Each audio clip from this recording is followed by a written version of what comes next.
tonight's edition of News in Depth. I'm Eva Wharton. Thanks for joining us. First up, the parking meter saga continues in the city as the top brass of the council and the parking meter company today outlined new measures.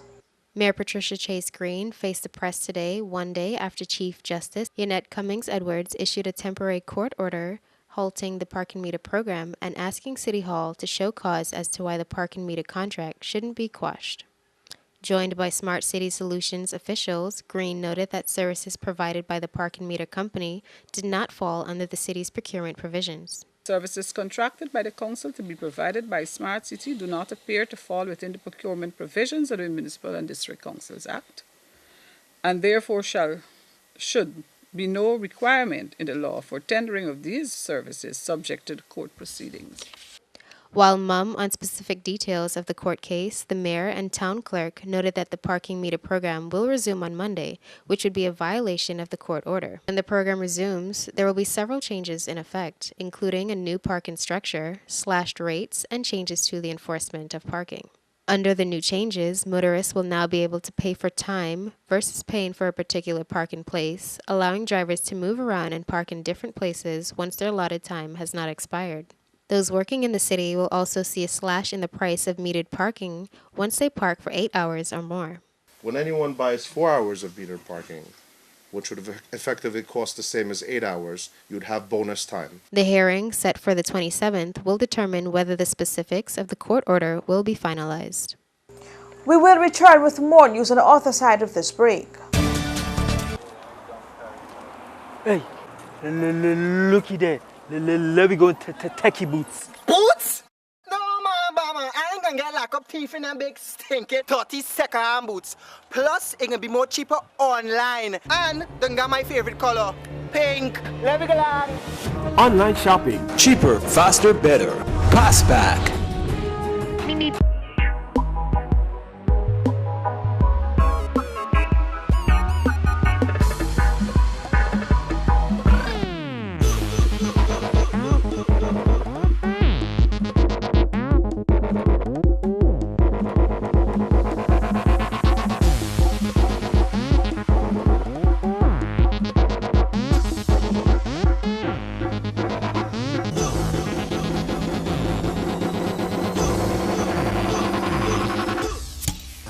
Stag, a man's beer.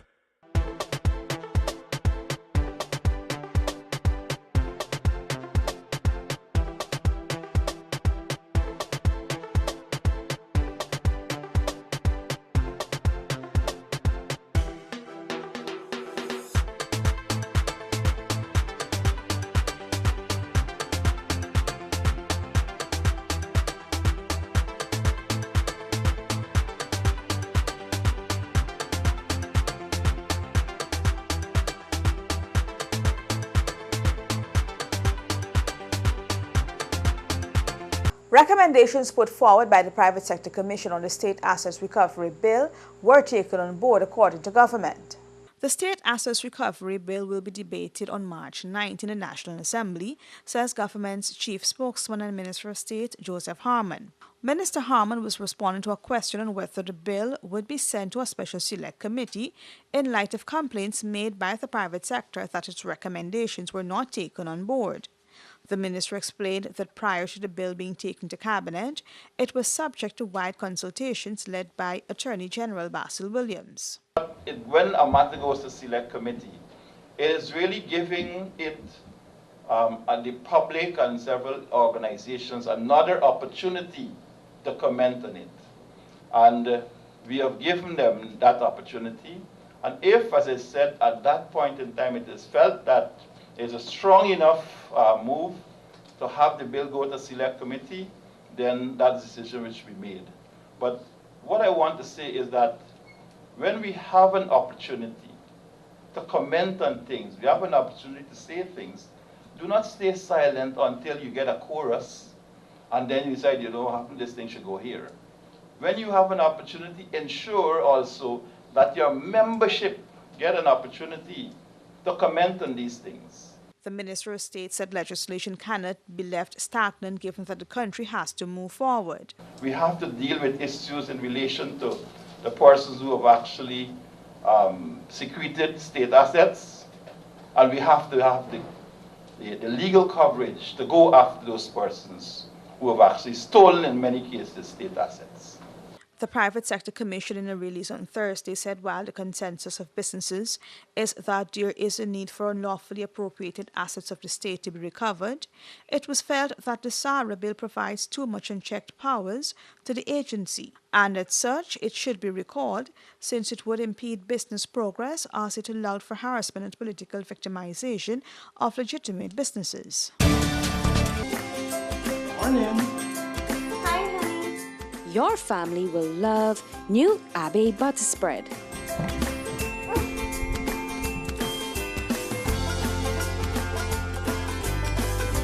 Thank you, Mommy. A heart-healthy choice with no cholesterol, Abbey is ready to use right out of the fridge. Smooth, spreadable, rich and creamy, Abbey is a great tasting butter spread. Try it today.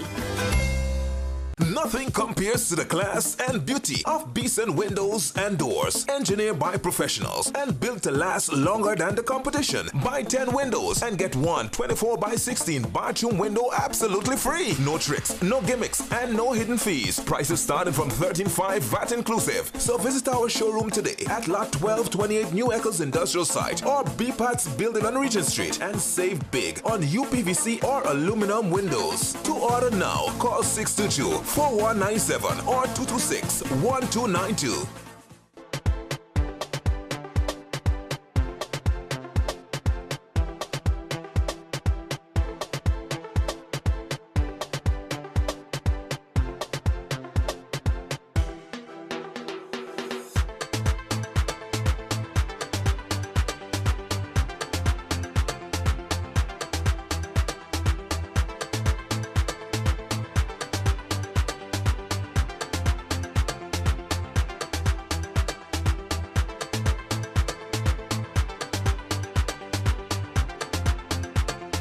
All roads lead to the number 36 Village Horse Racing Track on Sunday for the Sky Plus Sprint Meet.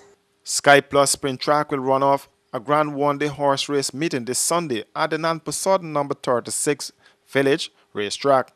As expected, some of the top horses and stables will grace these shores for the mega event. It's look like about 65 horses.